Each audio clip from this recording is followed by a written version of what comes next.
Let's talk about some of the websites I've sold. I tried to order these close to what I remember them being. The first one, this might be a little out of order, but the number should be pretty accurate, especially for the older ones that I can't remember fully, but pretty close. The first one, kind of a special one to me, is called OHgaming, ohgaming.org. This website was actually a community site for a Minecraft community that I used to run. So if you Google Oaks Virals, O-A-K-S, V as in Victor, IRALS, and Minecraft, you'll probably, I think Google still shows some things, but I used to run a Minecraft community that had thousands of players, and I used to make a living selling virtual things in Minecraft, and I would run and maintain the servers and mods and make sure they had a good gaming experience. And I used to make a living doing that, and this website was dedicated to that community. I started doing SEO on the site without knowing it. I had no idea what SEO was at the time. I just thought, hey, maybe I can make some extra money writing these review articles I've seen other people do. It was kind of my entry into learning about what website building was and true SEO and these kind of things. So I'm very thankful for that. It never really made that much in terms of affiliate commissions, but it was my first affiliate commissions ever. I think I ranked at the time for like best projectors under $500, and that's when I made my very first affiliate commission on from Amazon. To me, that first dollar was super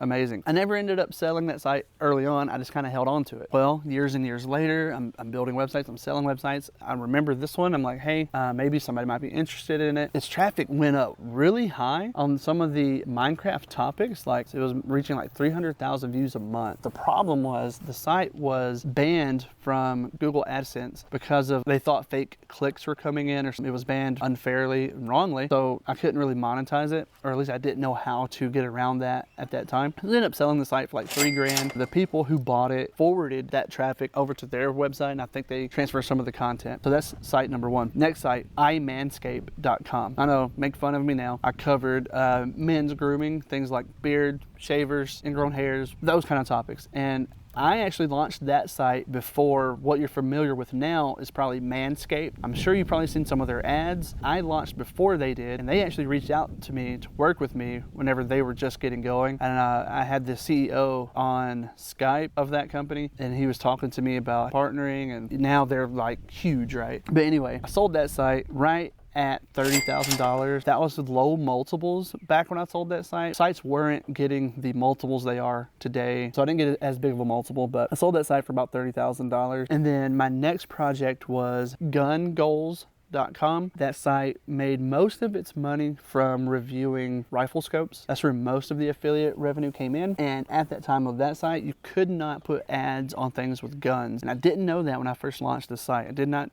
do my research as good as I should have. But now I believe you can monetize content with guns. I think there are YouTube channels that I believe they're monetized now with ads, but back then you could not do that. And that site would have made way more money if that was the case. I ended up selling that site for about $100,000. I think it's Jim, right, from Income School that has the gun channel. I'm not sure if he has ads on there or not, so that'd be interesting to see. If just check out his YouTube channel, see if you get ads. Anyway, sold that site for $100,000. Then I had a few other small projects that I've sold, just like some starter sites, topics that I was like, it has potential, but I'm just not in love with it. Didn't like the topic as much as I thought I would. I've always been the type to, if I thought that if the topic be potentially profitable, I would jump into it regardless of how interested I was in that topic. So another website was meditatingworks.com. It sold for about $6,000. I can't remember what all it made money on. I think there was meditating chairs was one of the bigger ones. The guy who bought it, I was actually trying to teach a guy how to do SEO one-on-one. He started off as a writer with me. So I partnered with him just on this one website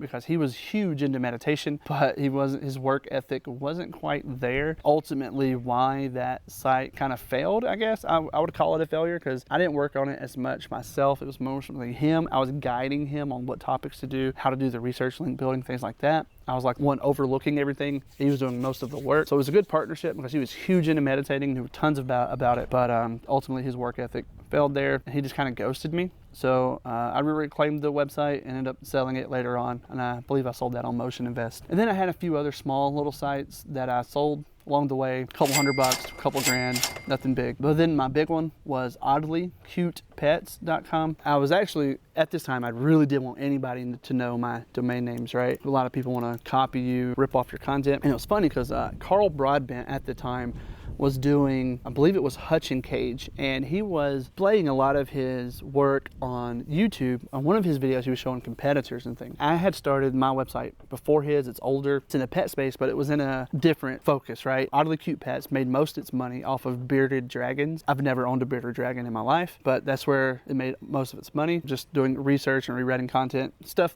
that I believe today won't really, is not the way to do websites, but that's how I was doing it then. So he showed the website on one of his videos, and I was like, oh man, like people are gonna like see it, rip it off, you know, this kind of things now. But I don't think that ever happened. I did see some more pet sites pop up that were direct competitors to me after that, but I don't know if that's the reason why. So that happened, and then I ended up expanding this site. I think I went a little too broad now that I look back on it. I ended up branching off into like other reptiles, and I think if I would have stayed reptiles, it wouldn't have been too broad. That would have been fine, but I did more than that. So I had like, you know, your corn snakes and things like that. But then I also went into like other mammals, and I went into like guinea pigs. I went into rabbits, some other things. And that site is still up. I feel bad for the guy who bought it. He did make some changes right after buying it that I would not have done. I did not recommend. But then ultimately the Google updates kind of took down a lot of that traffic. It's not getting very much anymore. I sold that website for $300,000. That's my biggest site sale I've ever had. As far as monthly revenue goes on these sites, it ranges, and these are just the sites that I'm able to tell you about. There's some other ones out there that still can't disclose. The owner would not like that. They are still operating. These are the ones that either they got hit, or the ones that it's been so long that it's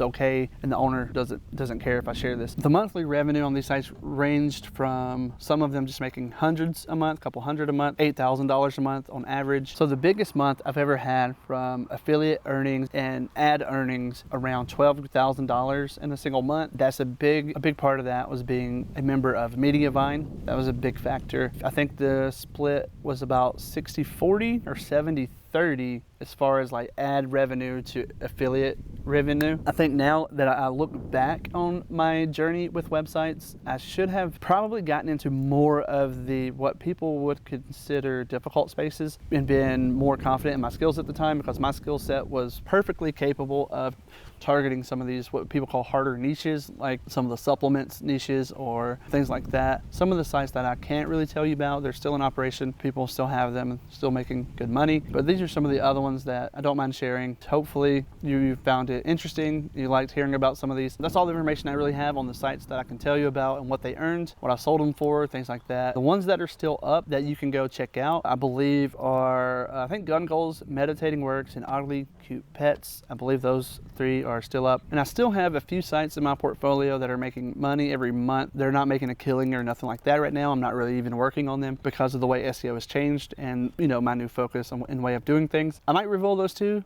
I might sell them. I'm not sure. Whatever I decide, I'll give an update here. Thanks for watching.